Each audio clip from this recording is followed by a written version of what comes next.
Hi and welcome to Movies Suck. Today we're going to have a look at Cruel 2019. Oh god, what have I got myself into this time? I just wanted to watch a movie that was a bit tense and full of suspense and danger. So I looked up what fit the bill right now, and since I'm a bit of a creature feature fan, I saw Cruel and thought, that looks like Burning Bright but with crocodiles. And I liked Burning Bright. I had no idea that Meatloaf drives around America flogging off big cats off to dodgy-looking men at the side of backwater streets. It was a good film. But Cruel, on the other hand, is not Burning Bright. You may wish that the reel had been burning in a dumpster outside the studio where they shot it by the time you reach the end, but it's certainly not bright as in wonderful or amazing or something that doesn't make you want to pour bleach into your already sadly mistreated eyes. It is not in and of itself the worst film I have ever seen. It isn't even the worst film in its genre. It isn't even the worst film I've watched this week. But what it is mind-meltingly, unfathomably, hammer to the testicles dumb. We start this intrepid movie with our main protagonist at some sort of swimming competition, where it is established that she is something of a good swimmer, even though she appears to lose the race. Then, blonde girl goes into the... I'm calling her blonde girl because I have no idea what her name was. It just didn't seem to come up. So blonde girl goes into the locker room, and we are treated to a flashback of her as a little kid being told by her father, who is apparently her coach, that she shouldn't let others see her as when she's upset with losing, and telling her that she is an apex predator for some reason. I mean, she looks mostly like a little girl to me, rather than a tiger or a shark, but hey, you can identify as whatever you want these days. I personally like to identify myself as whatever is most likely to piss off any weak lily-livered pansy that happens to be nearby at the time. Anyway, back to the story. While changing, she gets a call from her sister saying that there is some sort of hurricane and that she's worried because she can't get in touch with their dad, who lives in the middle of this particular hurricane's alley. The story then proceeds expositionally to tell us about how their parents have split up and how their mum is now living in Paris with her toy boy or something, and their father is just some guy who doesn't live with their mum anymore. We then find that the main character is a bit of a bitch, as she tells her sister that she is a lot like their cheating runaway mother. She then says that she will go and make sure that their dad is okay, so proceeds to drive to where her dad lives, even though there's a major storm coming and the area has supposedly been evacuated.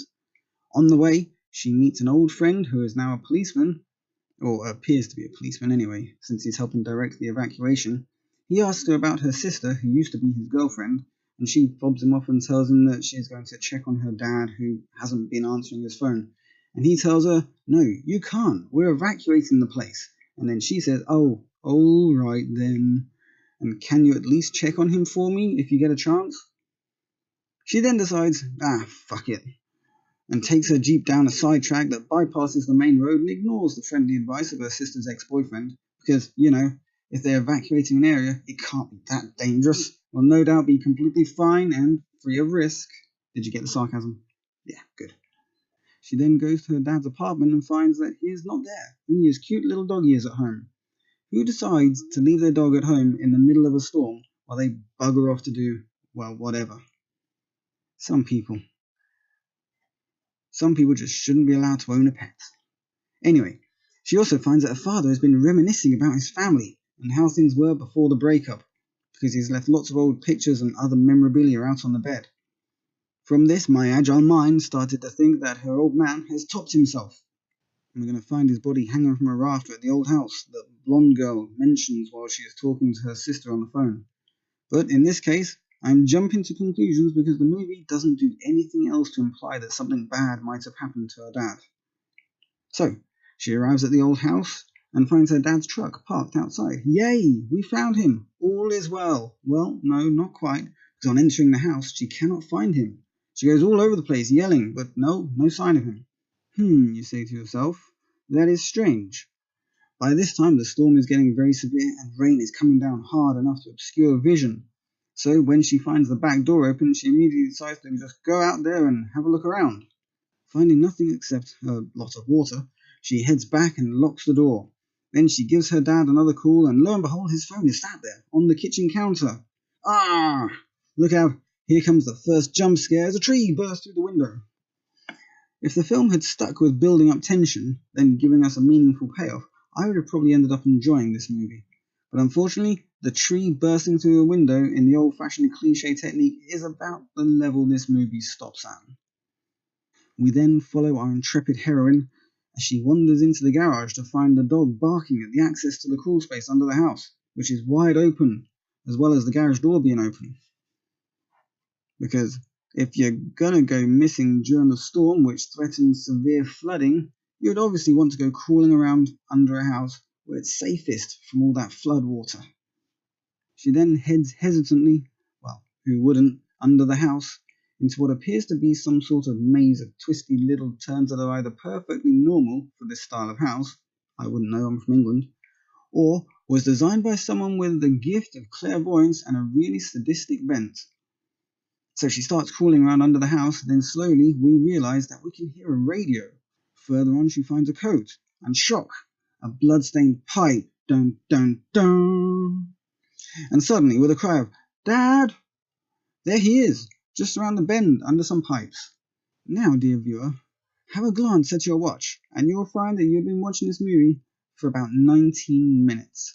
19 minutes in which we have learned that Blonde Girl is a competitive swimmer, and that she's a bit of a bitch to her sister, who is concerned about their father, and that their father can't let go of his lost family unit and would rather crawl around under a house that is being sold during a hurricane than get himself and his dog safely away from the area.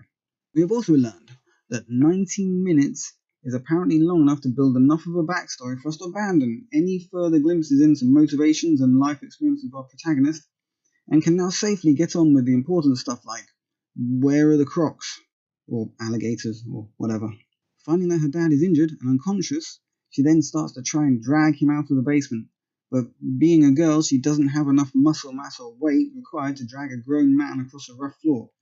This was actually quite nice to see, and is the last time we will see any realism within the movie. So, do stop at this point, congratulate the director in his attempt to add some sort of realism. And to all the feminists out there who are screaming at me saying, "Oh, I can drag a man across the floor," I say, go to your boyfriend, if you are somehow attracted enough to have one, and see if you can lift him off the ground and then walk across the room. If you succeed in this mission, congratulations on your transition. If you fail, then you are a perfectly normal and no doubt lovely girl, just like the one in this movie. Big thumbs up from me. Okay, back to the banal idiocy. Did I say idiocy? Well, okay. Idiotically contrived silliness that is to come. So, she puts her dad on a piece of plastic tarpaulin, good thinking, and drags him with a lot of effort to the stairs. But as she arrives at the foot of the steps, a large and hungry alligator, stroke crocodile, or whatever, bursts through the bottom few steps, and slowly chases her back through the crawl space to where she found her dad in the first place. Luckily for our heroine, there are some pipes in the way that she drags her dad under, and the alligator, being a big bastard, is taller than around 1.5 feet or so, and can't get through, so buggers off back to the rest of the basement. Unfortunately, this is where everything goes completely wrong. There is no more tension to be found anywhere, and everything that happens from this point becomes entirely predictable within these two rules. 1. Are they the main character? No? Then they're expendable. 2. Is this the dumbest option available to the main character? If yes, then this is what she will do. In short, she tries to get out of there but is foiled by the supremely clever alligators that have clearly been planning this attack since the crazy guy designed the crawl space. They were just waiting for the exact right storm and the exact right idiots to fall into their carefully contrived web. Or possibly the director or writer were just bored at all the people not being killed in their horror movie, and so chose to push up the schedule. As if on cue, our hero immediately starts her journey of discovering how badass she is. She's a woman after all. After some more exposition, where she tells her dad that he doesn't know her, even though he raised her and spent countless hours coaching her and no doubt dealing with her childhood problems. Always strange how those things give her father no insight into his children's lives. Just weird, huh? Anyway, Blonde Girl realizes that she dropped her phone in the tunnels, so she goes out to find it, which she does very quickly. Then she pauses where she is in the tunnels just to make a call. because she was in too much of a hurry to get back to the safe place where she had left her dad. Suddenly and unexpectedly, she is attacked by another Gator, which kindly decides to roar at her beforehand. She then gets bitten on the leg while escaping, but don't worry, she's tough. She's too tough to let something like a 12-foot alligator attached to her leg slow her down, so she just gets on with the job of escaping, which apparently requires her to crawl through the middle of a bunch of cables rather than going under or over or possibly even around them. But not to worry, she just keeps on going anyway. We are then treated to the scene of her phone being crushed underfoot of the extraordinarily heavy Croc, a scene which seems slightly unlikely due to the probable weight distribution of an alligator that's crawling around with its belly under a building, but, well, whatever. And at last, we can get to the bit the director was interested in, killing people with gators. So, our heroine, and believe me, some heroine would have been a better deal than going to watch this load of unbelievably dense and stupid crap. Anyway, our lovely heroine goes to the front of the house and sees some guys with a boat at a shop across the road, which it turns out they're robbing.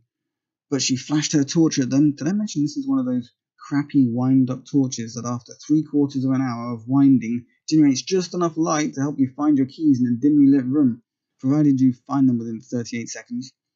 So, anyway, one of them sees the light and, hey, I think I see something over there. I'm going to go take a look. And while he has a bit of a look-see, the girl on the boat gets attacked by a gator, a la the scene in Jaws where Robert Shaw gets gobbled up. This quickly turns into a bloodbath as all the robbers are just suddenly killed by gators or whatever. And you'll be sitting there wondering why the director or writer hates these poor actors so much that they only got 3 minutes of screen time, which was just enough for them all to be killed in a contrived and pretty boring way. At least the girl on the boat got a Jaws reference. The other two just get standard killed by monster moments. And is it just me? But I thought alligators and crocodiles preferred to drown their prey rather than bite them all over and over and over into a bloody mess, just like sharks. In fact, if you replace the alligators with sharks, it would change almost nothing about the story. Anyway, by this point our friendly sister's ex turns up with a mate to check on her father as she had asked him to, but he gets eaten by a gator when he yells down the stairs, so that was that then. Good thing he was such a nice guy, or there would be no one around to kill in the same exact way that the other guys got killed already, and the director wouldn't want that. It would mean we'd have to have some sort of dialogue. His mate, who was waiting outside, then sees a child swing moving in a strange way, and he thinks to himself, that is strange. I should wade towards it very slowly, just in case there's a plot device that requires me to be stupid. He then gets torn apart by multiple gators in the usual kind of horror movie fashion that will leave you thinking, well, obviously. You will also find yourself wondering why the father, when he had noticed a handy shovel sitting in the corner looking all innocent, just doesn't use it to smash away the few bricks that are making up the ventilation holes in the base of the house. Where's where all the water was flooding in from in the first place. But that would end this misery far too soon. Plus, as we have seen with the cops and robbers, see what I did there? Okay, fine, bad pun. But I have to get some enjoyment out of this shit show, alright? It is no safer outside the basement than it is in it, but now the storm is getting worse and the whole place is flooding badly, and something needs to be done to get them out of there before they drown. So what now, contrived plot? How will they escape the basement? First, let's have a bit of a break so the scriptwriter can have a cup of tea while he thinks about how he will do it. But in the meantime, let's have a heartwarming anecdote about the never giving up and how blonde girl learned to hold her breath and swim underwater. Okay, everyone ready? Break over. Let's get back to the action, I guess. Well, it turns out there's a drainage pipe where the monsters got in from. So after the stairs were no-go, our heroine swims down there and finds a gator nest. That would possibly account for all the gators. And she also finds the body of her sister's ex-boyfriend, complete with handgun, which once she manages to get out of the holster, gets immediately swallowed by one of the gators. Luckily for Blondie, she was still holding it at the time, and since gator bites are known for being all gentle, she shoots it in the throat until she runs out of ammunition. Then the gator dies, taking the gun with it. Handy. Shrugging off a bitten arm, the way Rambo shrugs off bullet wounds, she continues down the drainage tunnel into the nearby swamp. Meanwhile, her dad has killed another gator with his trusty shovel, Shame he couldn't bust his way through those air vents. Anyway, but he's now perilously close to drowning, as his air pocket is quickly disappearing. Back to Blondie, as she exits the drainage tunnel, but since this plot requires that everything that can go wrong should go wrong, she gets chased by a wily gator. But luckily, contrived plot device number 1 comes into play and she swims to the shore before it can get her. Unfortunately, her dad has finally ran out of underfloor breathing space and begins to drown. Luckily, plot device number 2, the dog, knows exactly where under the floor he is, and so Blondie grabs a tire iron and smashes a hole in the gingerbread floor and drags her dad out. After successfully performing mouth-to-mouth, he's just fine. Yay, film over, you would think, but no. Script writer knows its horror movie cliches and finds something stupid for them to do, something so mind-numbingly silly that you can't help but lose all confidence in what the filmmaker was trying to achieve. Blondie girl, or Blondie, says, "Let's get to the car." But when they go outside, they find that, shock of shocks, there's a flood. Who would have thought? And that seems to have caused a remarkable amount of surprise for them, considering they just escaped from a flooded cellar. Speaking of which, when the camera pans out on the house, we see that the floodwaters must have gone down at least 2 feet, as the floor level of the house that Blondie had just had to smash through to save her dad is now barely halfway up the front stairs. It's very strange. So, back to the stupidity at hand. Dad says, "Hey, there's a boat." The very boat that those robbers were using. But to get to it, they need to cross the flooded area about the size of a football pitch. And apparently, they can't just wait at the house because some levees are going to break. And they can't be there when they do. Am I at contrived plot device 3, 4, 5? Ah, man, this whole thing is one big contrivance. Anyway, blonde girl sensibly says, "We'll never make it," to which her now gung-ho dad replies, "Don't worry, it'll be fine as long as it's raining." So they head across the flooded area, going slowly to allow the unfortunate events to occur. I mean, you wouldn't want to get to the boat with no setbacks, would you? But then, imagine my shock, as the rain stops while they are only halfway there. Who could possibly have predicted the most predictable thing would happen in the most predictable movie of the year? Dad then says to Blondie, "You have to swim. You're faster than they are." Now, I looked into this, and it turns out, no, she is not faster than they are. She is very, very painfully slow, since the fastest a human can swim is about 6 miles per hour, whereas the fastest that alligator can swim is somewhere around 20 miles an hour. In fact, the fastest that anybody can swim is about 7.8 miles per hour, done by Michael Phelps wearing like a fish suit or something. I digress. Anyway, using her superhuman swimming speed, maybe she should apply for the deeps job on the boys. She outruns a bunch of gators and gets to the boat. She then picks up Dad and the dog, but suddenly a loud horn blares out, and Dad says that the levee's broke. Then we see the extra flood waters arrive, and instead of using the boat's engine to outrun the water, or at least try to stay ahead, they just brace for impact. The result of which means that they end up back at the house where, logically, they should have stayed in the first place. But hey, this time they smash through the living room window. Then they all get separated in the extra floody waters. Oh, God. Please make this stop. I don't know if I can actually describe this anymore. Come on, Rich. You can do it. We are nearly there. So, Dad is by the stairs in the hall, and he's just fine. He's hanging out, grabbing a few flares for, flary reasons. Then the doggy reappears and goes upstairs. Sensible dog, doing what stupid humans should have done at least 15 minutes ago. Wow, was that really just 15 minutes since her sister's ex-boyfriend died? Feels like I spent most of my life suffering through this imbecility. Please make it stop. Anyway, blonde girl finds a radio and calls for help. Then Dad, who has lit a flare and is standing by the water in the hall instead of on the stairs, okay, he gets his arm bitten off by a gator that fears no flare. The army gator, did I say army gator? I did. We're going to stick with it. The army gator chases blonde girl through the house to the bathroom, where blonde girl uses the time-worn technique of using a glass shower screen to trap the gator.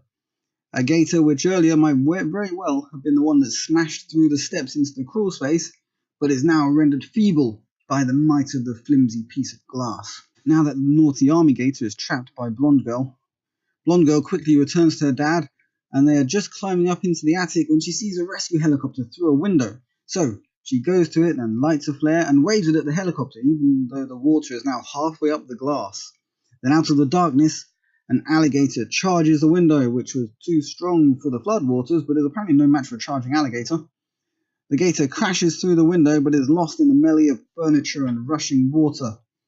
Blonde Girl gets washed into the back of the room, but the water closes the door, again separating her from her dad, who goes up into the attic with the dog.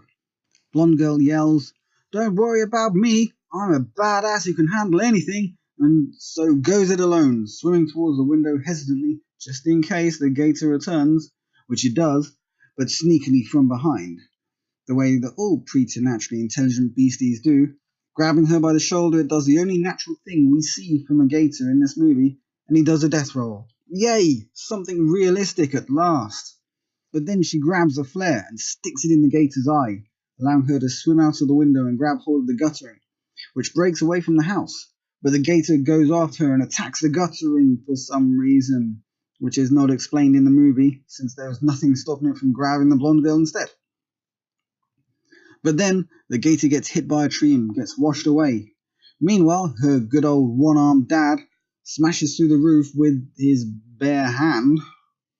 Then, just as Blonde Girl finally runs out of strength and is about to get washed away, her dad grabs her hand using his one arm and pulls her onto the roof. And I was shocked that no gator rose up out of the water to try and drag her back into the water. It just seemed like the right thing to do after making all the rest of the movie so predictable. I was constantly expecting something to happen, then being rewarded when the obvious resulting thing happened. But the ending left me feeling disappointed. I mean, after writing a whole movie, though short, and doing everything and covering every likely trope, they finally failed to give us the daft bad guy isn't dead yet ending. Michael Myers spits in the eye of this movie, and Jason wants his ticket money back, letting us down at the last moment like that. And then they probably get picked up by a helicopter that the blonde girl sees. And that, dear viewers, is the end. And I, for one, think that this is one of the best horror movies made this... Sorry, did I say best? I meant, so this is one of the worst horror movies. This is just about the worst load of crap I have watched in a while.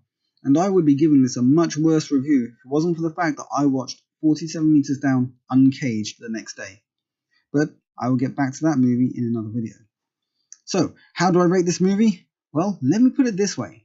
If, like me, you love a creature feature and want to watch one with an alligator, then, well, watch Alligator from 1980 or Lake Placid. If you just want to watch a movie and don't care what it is, then go watch Captain Marvel. That'll teach you to start caring more about what films you watch. If you find tying your shoelaces difficult and often get confused about whether trousers go on your arms or on your legs, then this is the movie for you. Enjoy! This is Movie Suck, signing out. Leave a like, subscribe, share, or if you think I'm wrong, let me know in the comments. I will catch you on the flip side with another video.